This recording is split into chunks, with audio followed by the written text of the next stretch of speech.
है। एक शायर ने भी बखूबी कहा कि पास आके बैठोगे तो कहें कि दर्द क्या है, दूर से पूछोगे तो खैरियत ही कहेंगे। कि ये एक बात की हम अगर उदाहरण ये भी देखें तो हम इतने मैकेनिकल हो गए हैं कि फ़ोन उठाते ही एक हेलो शब्द बोल रहे हैं। ये किसी ने कभी सोचा भी नहीं या सोचा कि ये हेलो की ज़रूरत ही क्या है। एक ऑटो पायलट में मुंह पे चढ़ा ही हुआ है शब्द फ़ोन उठा के।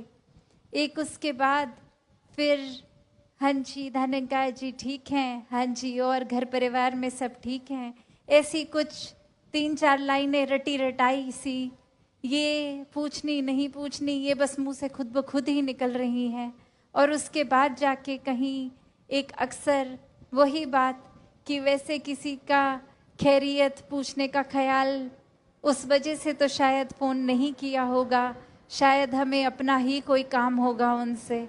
फिर आते हैं उस काम की बात पे, तो बात वही कि ये जैसे शायर की बात थी कि हम अक्सर एक ऊपरी रूप में हर एक से उनकी खैरियत तो पूछ लेते हैं, पर क्या हम वाकई ही चाहते हैं कि खैरियत हो? और अगर नहीं भी है, कोई मसला है उनके अंदर, तो क्या हमारा भाव वाकई ही अपना समय देकर उनके मन पे जो भी बोझ है वो इस निराकार का आसरा लेके वो बोझ हटाने का है भी, कि बस एक मन में किसी ने अपनी थोड़ी सी तकलीफ क्या शेयर कर दी, वो आता है अगला, अब हमारा इतना समय ले रहा है, एक हमें कहीं जाना भी है, हमने देर हो रही है, और ये एक ही बात को आधा घंटा बार बार रिपीट करी जा रहे हैं। अब कैसे बोला जाए कि बस हो गई, हमने सुन ली आपकी तकलीफ, अब जाने दीजिए। तो क्या भाव ऐसे मन में चल रहे हैं? तो बात वही कि एक वाक्य ही सिर्फ महापुरुष शब्द लगने से नहीं, ये अंदर से तहसीर भी एक संतों वाली करनी है। एक हर एक के दुख में भी अपने आप को उस तरह ही रखना है कि आगे जो भी हैं, एक ये भी भेदभाव नहीं कि ये महापुरुष हैं या एक सत्संग में नहीं आते, ये हर कोई पूरे संसार में अपना है। खुद को जब हम इस निराकार के प्रति समर्पित करते हैं तो निराकार की बनाई हर एक चीज़ के प्रति, हर एक इंसान के प्रति फिर वो सेवा भाव, ये समर्पित भाव है। फिर अपने पराया का, जैसे अभी हमने श्रवण किया कि वो भेद ही नहीं है, वो भाव वही फिर कि कैसे हर कोई फिर वाकई ही एक दूसरे की दिल से बात दिल तक, एक प्यार दिल से दिल तक।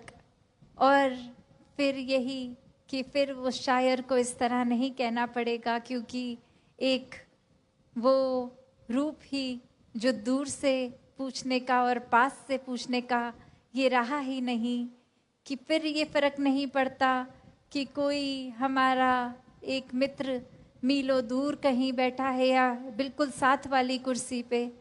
फिर वो बात वही कि भाव का ये रूप कि वाकई ही खैरियत है नहीं है, कैसा एक हर कोई महसूस कर रहा है। और संत तो सबसे बड़े दोस्त होते हैं, क्योंकि ये दोस्ती तो फिर इस निराकार से ही कराते हैं। और अगर ये मन में खैरियत नहीं, ये निराकार नहीं, तो संतों को तो जितनी पीड़ा होती है उतनी तो एक सगे संबंधियों को भी इस तरह उस रूप में ना हो, क्योंकि ये संतों का ही काम होता है कि ये आत्मा एक हमारी किस तरह तृप्त हो गई, ये एक इतनी ठंडक महसूस कर रही है अपना असली रूप इस निराकार को जान के, उसी तरह हर एक तक ये ठंडक पहुँचे, ऐसे भाव रखते हैं संत। तो ये रूप जब देखा जाता है कि कहीं कोई भी आत्मा पीड़ित है तो संत तो एक उसको ही प्रायोरिटी समझते हैं कि हम बस किसी तरह आराम दें। तो यही बात इसीलिए सत्संग पे इतना फोकस किया जाता है कि ये सत्संग में आके इस निराकार से और जुड़ना है तो वाकई ही संतों का संग करना होगा, एक संतमति को अपनाना होगा। तो इस तरह जीवन जीने का तरीका भक्तों ने जो समझाया उसी तरह जीते जाएं, एक अपने पराये का फर्क मिटा के, दिलों से दूरियां मिटा के, इस परमात्मा के साथ एकमिक होके। तो दासी और समय ना लेके इन्हीं शब्दों से इजाजत लेगी। साथ संगत जी, धन निरंकार जी।